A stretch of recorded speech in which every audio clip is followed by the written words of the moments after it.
என் பொண்ணு மட்டும் குற்றவாளி அப்படின்றது நிரூபிக்கப்பட்டுட்டா நீதிமன்றம் அவளுக்கு தண்டனை வழங்குறதுக்கு கொஞ்சம் கூட தாமதிக்கவே கூடாது.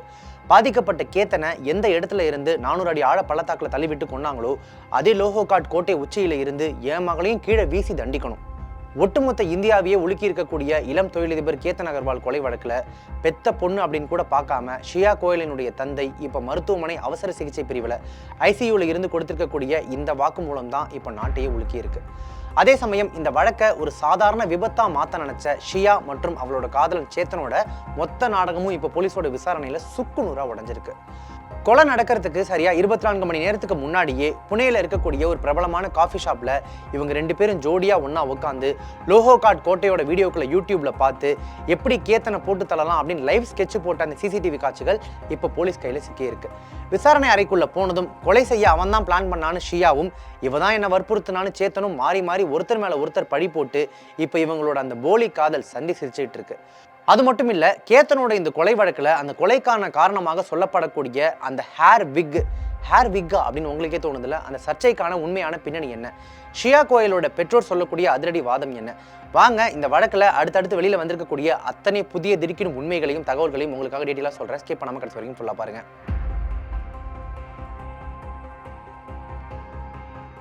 இந்த கொடூர கொலையால கேத்தனோட குடும்பம் மட்டும் செதஞ்சு போகணுங்க. கொலையாளியான ஷியா கோயலோட குடும்பமும் இப்போ ஒட்டுமொத்தமா நிலகுலைஞ்சு போயிருக்காங்க.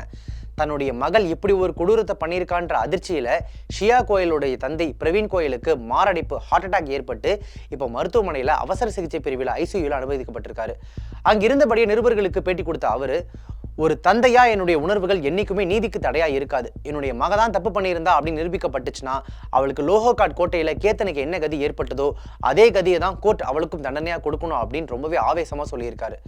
அதே போல ஷியாவின் தாயார் பூஜா கோயல் பேசும்போது அவங்க என்ன சொல்லியிருக்காங்கன்னா, அவங்க 2 பேரும் ஒன்னா நல்லா வீடியோ கால் எல்லாம் பேசுவாங்க, ஒன்னா இருக்கும்போது ரொம்ப சந்தோஷமா இருப்பாங்க.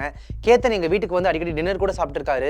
ஷியாவுக்கு இந்த கல்யாணத்துல விருப்பம் இல்லைன்னா நாங்க ஏன் 50,000 ரூபாய் செலவு பண்ணி பாலிக்கு ட்ரிப்பு போய் துணிமணி எடுக்கணும், அவ எங்ககிட்ட எதுவுமே சொல்லலை அப்படின்னு கண்ணீரோட சொல்லியிருக்காங்க. போலீசாரோட தீவிர விசாரணையில இப்போ ஒரு மிக முக்கியமான டிஜிட்டல் ஆதாரம் சிக்கியிருக்கு. கொலை நடக்கிறதுக்கு சரியா 24 மணி நேரத்திற்கு முன்பு, அதாவது ஜூன் 17 அன்னைக்கு மாலை 4:35 முதல் 5:30 மணி வரை ஷியா கோயலும் அவளுடைய காதலன் சேத்தன் சௌத்ரியும் புனேல இருக்கக்கூடிய தேர்ட் வேவ் கஃபே அப்படின்ற ஒரு காஃபி ஷாப்ல சந்திச்சு பேசியிருக்காங்க. அங்க இருக்கக்கூடிய சிசிடிவி கேமராவில் இவங்க 2 பேரும் ஒன்னா இருக்கக்கூடிய காட்சிகள் இப்போ அப்பட்டமா மாட்டியிருக்கு. இது ஏதோ தற்செயலான சந்திப்பெல்லாம் கிடையாதுங்க. இதுதான் கொலையை எப்படி பண்ண போறோம் அப்படின்றதுக்கான இறுதி திட்டமிடல் கூட்டம், ஆபரேஷனல் பிரீஃபிங் அப்படின்னு சொல்லுவாங்க. அது மாதிரி தான் இது நடந்திருக்கு அப்படின்னு போலீஸ்காரங்க சொல்றாங்க. அந்த ஒரு மணி நேரத்துல லோஹோகாட் கோட்டையோட எந்த பகுதியிலிருந்து கேத்தனை கீழே தள்ளணும், அங்க மக்கள் நடமாட்டம் எப்படி இருக்கும் அப்படின்றத யூடியூப் வீடியோக்களை தேடி தேடி பார்த்து ஃபிக்ஸ் பண்ணியிருக்காங்க. வார நாட்கள், அதாவது வீக் டேஸ்ல சுற்றுலா பயணிகள் கூட்டம் கம்மியா இருக்கும்னு கணக்கு போட்டு தான் துல்லியமா ஜூன் 18ஆம் தேதி செவ்வாய்க்கிழமை தேர்ந்தெடுத்திருக்காங்க. அது மட்டும் இல்ல, அந்த கோட்டையில இருக்கக்கூடிய ஒரு ஒதுக்குப்புறமான பகுதிக்கு பொதுவாக யாருமே போக மாட்டாங்க பெருசா. அதை இவங்க முன்கூட்டியே போய் தேடி பார்த்து தேர்வு செஞ்சிருக்கலாம்னு போலீஸ் சந்தேகிக்கிறாங்க. விசாரணையில ஷியா கோயல் கொடுத்த வாக்குமூலத்துல இன்னொரு ஷாக்கிங்கான விஷயம் வெளில வந்திருக்கு. ஜூன் 18 அன்னைக்கு பிளான் பண்ணபடி கேத்தனை கோட்டையினுடைய உச்சிக்கு ஷியா கூட்டிட்டு போயிருக்காங்க. பின்னாடியே மறைஞ்சு வந்த காதலன் சேத்தன் கேத்தனுடைய உயரத்தையும் அவருடைய உடலமைப்பையும் பார்த்து பயந்து போயிட்டானாமா. உடனே சேத்தன் ஷியாவுக்கு ரகசியமா அவன் என்னை விட ரொம்ப உயரமா இருக்கான், என்னால் இதை செய்ய முடியாது அப்படின்னு சொல்லி பின்வாங்கி இருக்கான். ஆனா ஷியா தான் அவனுக்கு தைரியம் கொடுத்து இப்போ நாம இதை செய்யலைன்னா நமக்கு வேற வழியே இல்லை அப்படின்னு சொல்லி சேத்தனை இதை பண்றதுக்கு தூண்டி விட்டுருக்காங்க அப்படின்னு சொல்லப்படுது. சுற்றிலும் யாருமே இல்லாத நேரமா பார்த்து ஷியா சேத்தனுக்கு ஒரு ரகசிய சிக்னல் கொடுக்க, அந்த சிக்னல் கிடைச்ச அடுத்த வினாடி 2 பேரும் சேர்ந்து கேத்தன் அகர்வாலை அந்த 400 அடி ஆழ பள்ளத்தாக்குல தள்ளி விட்டுருக்காங்க. போலீஸ் ஷியா கிட்ட, உனக்கு கேத்தனை பிடிக்கலனா நிச்சயதார்த்தத்தை நீ நிறுத்திருக்கலாமே, ஏன் கொலை செஞ்ச அப்படின்னு கேட்டதுக்கு ஷியா கொடுத்துருக்கக்கூடிய விளக்கம் இருக்கே, அதுதாங்க உச்சக்கட்ட சுயநலம் அப்படின்னு சொல்லலாம். அவங்க சொன்ன காரணம் என்ன தெரியுங்களா? கல்யாணத்தை நிறுத்திட்டா என் குடும்பத்துக்கு சமூகத்துல பெரிய அவமானமும் கௌரவ குறைச்சலும் ஏற்படும்னு பயந்தேன், காதலன் கூட ஓடி போகவும் பயமா இருந்துச்சு, அதனால கேத்தனை விபத்து போல கொண்டுட்டோம் அப்படின்னா நாமளும் தப்பிக்கலாம், குடும்பத்தோட கௌரவமும் தப்பிச்சிடும் அப்படின்னு தப்பா கணக்கு போட்டுட்டேன் அப்படின்னு ஷியா சொல்லியிருக்காங்க. எவ்வளவு மோசமான ஒரு காரணம் இல்ல.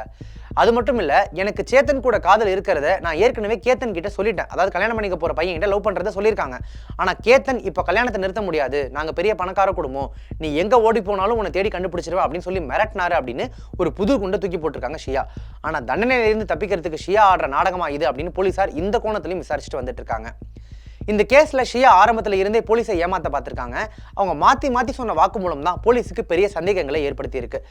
அவங்க சொன்ன காரணங்களை பாருங்களேன். காரணங்கள்னு சொல்றதை விட கதைனே சொல்லலாம். அவங்க சொன்ன முதல் கதை, கேத்தன் போட்டோக்கு போஸ்ட் கொடுக்கும்போது பலத்த காத்து வீசி கால் தவறி விழுந்துட்டாருன்னு சொன்னாங்க. ரெண்டாவது கதை, கேத்தனுக்கு தண்ணீர் பாட்டில் கொடுக்கும்போது அவர் தவறி விழுந்துட்டாருன்னு மாத்தி சொல்லியிருக்காங்க. எல்லாத்துக்கும் மேல ஷியாவோட மொபைல் போனை செக் பண்ணப்போ அன்னைக்கு லோஹோகாட் கோட்டையில எடுத்த ஒரு போட்டோ கூட அவங்க போன்ல இல்ல.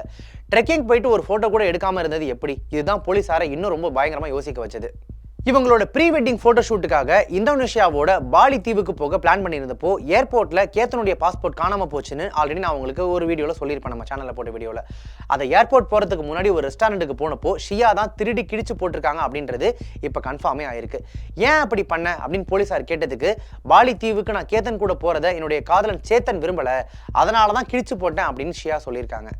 போலீசார் இவங்க 2 பேரோட ஃபோன் கால்களை ஜனவரி 1 இருந்து ஜூன் 18 வரைக்கும் ஆய்வு பண்ணினப்போ இவங்க மொத்தமா 2004 முறை, அதாவது 238 மணி நேரம் போன்ல பேசி இந்த கொலையை அணுவா பிளான் பண்ணிருக்காங்க அப்படின்றது அம்பலமாகி இருக்கு. இப்ப சோசியல் மீடியாவில் இந்த கொலைக்கு பின்னால ஒரு புது சர்ச்சை ஓடிட்டு இருக்கு. கொல்லப்பட்ட கேத்தன் அகர்வால் தலையில விக் பயன்படுத்துறது ஷியாவுக்கு பிடிக்கல, அதனாலதான் இந்த கொலையை பண்ணுனா அப்படின்னு சில ஊடகங்கள்ல செய்திகள் பரவிட்டு வந்துட்டு இருக்கு. இதுக்கு ஷியாவின் தந்தை பிரவீன் கோயல் முற்றுப்புள்ளி வச்சிருக்காரு. கேத்தன் விக் பயன்படுத்துறாரு அப்படின்ற விஷயம் எங்களுடைய குடும்பத்தினருக்கு எல்லாருக்கும் ஏற்கனவே தெரியும். அது ஒரு பொருட்டாவே நாங்க நினைக்கல. நிச்சயம் பண்றதுக்கு முன்னாடியே இதுக்கெல்லாம் சம்மதிச்சுதான் திருமண ஏற்பாடுகளை செஞ்சோம் அப்படின்னு அவர் சொல்லியிருக்காரு. ஆனா போலீஸ் தரப்புல விசாரிச்சப்போ கேத்தன் விக் போட்டுக்கிறது உண்மைதான். ஷியாவுக்கு அவரை பிடிக்காம போனதுக்கு இதுவும் ஒரு சின்ன காரணமா இருந்திருக்கலாம். ஆனா இது மட்டுமே கொலைக்கான முழுமையான காரணம் கிடையாது அப்படின்றத தெளிவுபடுத்தியிருக்காங்க. கொலை நடந்த ஜூன் 18 அன்னைக்கு லோஹோகாட் கோட்டைக்கு போகிறதுக்கு ஷியா கோயல் தான் கேத்தன் அகர்வாலை கட்டாயப்படுத்தி கூட்டிட்டு போனாங்கன்னு போலீஸ் தரப்புல சொல்லப்பட்ட நிலைக்கு ஷியாவின் தாயார் பூஜா கோயல் ஒரு புது கதையை சொல்றாங்க. அவங்க என்ன சொல்றாங்கன்னா, ஜூன் 17 மாலை கேத்தனும் அவனுடைய தாயாரும் சேர்ந்து தான் வீடியோ காலில் ஷியாவை கோட்டைக்கு வர சொல்லி வற்புறுத்தினாங்க. ஷியாவுக்கு மறுநாள் வீட்டில் விசேஷம் இருக்கு, எனக்கு ரெஸ்ட் வேணும், வர முடியாதுன்னு தான் மறுத்தா. ஆனா அவங்க வற்புறுத்தினதன் பேர்ல தான் அரை மனசோட போனா அப்படின்னு கேத்தன் குடும்பத்தின் மேல பழிய போடுறாங்க ஷியா கோயலின் தாயார். ஆனா போலீசாருடைய விசாரணையில ஷியா கோயல் மற்றும் அவளுடைய காதலன் சேத்தன் சௌத்ரி இவங்க 2 பேருக்குமே மது மற்றும் போதைப் பொருள் பயன்படுத்தும் பழக்கம், ட்ரக் அண்ட் ஆல்கஹால் அடிக்ஷன் இருந்தது தெரிய வந்திருக்கு. ஷியாவின் இந்த தவறான பழக்க வழக்கங்களால கவலை அடைந்த ஷியாவின் பெற்றோர் தான் அவசரமா ஒரு நல்ல இடத்துல அவளுக்கு திருமணத்தை முடிச்சு வச்சா அவ மாறிடுவான்னு கேத்தனுக்கு அவளை திருமணம் செய்ய ட்ரை பண்ணிருக்காங்க. ஆனா ஷியாவின் பெற்றோரோ எங்களுக்கு சேத்தனை பத்தி எதுவுமே தெரியாது அப்படின்னு கம்ப்ளீட்டா மறுக்கிறாங்க. அதாவது தங்களுடைய பெண் வந்து அந்த சேத்தன் சௌத்ரி அப்படின்ற பையனை லவ் பண்ணதே எங்களுக்கு தெரியாது அப்படின்னு சொல்றாங்க. போலீசார் இப்போ கஃபே சிசிடிவி காட்சிகள், போன் கால் ரெக்கார்டுகள் போன்ற வலுவான ஆதாரங்களை முன் வச்சு 2 பேரையுமே நேருக்கு நேர் அமர வச்சு விசாரிச்சப்போ இவர்களுடைய போலி காதல் கூட்டணி டோட்டலா உடைஞ்சிருக்கு. தற்போது ஷியாவும் சேத்தனும் கொலைக்கான முழு திட்டத்தையும் தீட்டினதே அவங்க தான் அப்படின்னு சொல்லி மாறி மாறி ஒருத்தர் மேல ஒருத்தர் பழி சுமத்திட்டு வந்துட்டு இருக்காங்க.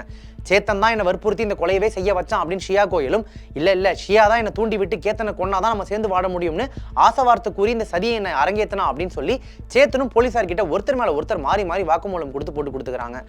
உதய்பூர்ல நடக்கவிருந்த பல கோடி ரூபாய் திருமண செலவுகள், சொகுசு ஹோட்டல் ரூம்கள், பிரம்மாண்ட ஏற்பாடுகள்னு எல்லாமே இப்போ இந்த போலி காதல் மற்றும் போதை பழக்கத்தால சுக்குநூறா உடைஞ்சு போயிருக்கு. நீதிமன்றம் ஷியா கோயல் மற்றும் சேத்தன் சௌத்ரி இவங்க 2 பேரையுமே ஜூன் 29 வரைக்கும் போலீஸ் காவலில் வைக்க உத்தரவிட்டிருக்கு. ஷியாவின் பெற்றோரே என்னுடைய மகளாக இருந்தாலும் அவளை அதே பள்ளத்தாக்கில் தள்ளி கொள்ளுங்க அப்படின்னு சொல்லக்கூடிய அளவுக்கு இந்த வழக்கு இப்போ உச்சக்கட்ட பரபரப்பை ஏற்படுத்தி இருக்கு. நாளுக்கு நாள் அடுத்தடுத்து இந்த வழக்கில் ஏற்படக்கூடிய திருப்பங்களை பத்தி நீங்க என்ன நினைக்கிறீங்க? ஷியா சொல்ற மாதிரி உண்மையாகவே இந்த திருமணம் வேணாம் அப்படின்றத அவங்க கேத்தன் கிட்ட சொன்னாங்களா? கேத்தன் தான் இந்த திருமணத்தை நிறுத்தலாம் முடியாதுன்னு அவங்களை மிரட்டினாரா? இல்ல தப்பிக்கிறதுக்காக ஷியா கோயல் போடக்கூடிய புது நாடகமா இது? ஷியா கோயல் உண்மையாகவே தன்னுடைய காதலன் கூட சேர்ந்து தான் இந்த விஷயத்தை பண்ணாங்களா? இல்ல 2 பேரும் மாறி மாறி போட்டு கொடுத்துக்கிற மாதிரி யாரோ ஒருத்தர் தான் இன்னொருத்தர் தூண்டி இந்த விஷயத்தை பண்ண வச்சிருக்காங்களா? இதுல உண்மையாவே ஷியா கோயலினுடைய தந்தை சொல்ற மாதிரி ஷியா கோயலை எங்க கேத்தன் அகர்வால் விழுந்து இறந்தாரோ அதே இடத்துல தள்ளி விட்டு தண்டனை நிறைவேற்றணுமா? இல்ல என்ன மாதிரியான தண்டனை கொடுக்கணும் அப்படின்னு நீங்க நினைக்கிறீங்க? இது சம்பந்தப்பட்ட உங்களுடைய கருத்துக்களை மறக்காம கமெண்ட்ஸை தெரியப்படுத்துங்க. இந்த மாதிரியான செய்திகள் மற்றும் தகவல்கள் உடனுக்குடனே நீங்க தெரிஞ்சுக்கணும் அப்படின்னு நினைச்சீங்கன்னா நம்ம சேனலை உடனே இப்பவே சப்ஸ்கிரைப் பண்ணிட்டு மறக்காம ஃபாலோ பண்ணிக்கோங்க. Subscribe to One India and never miss an update.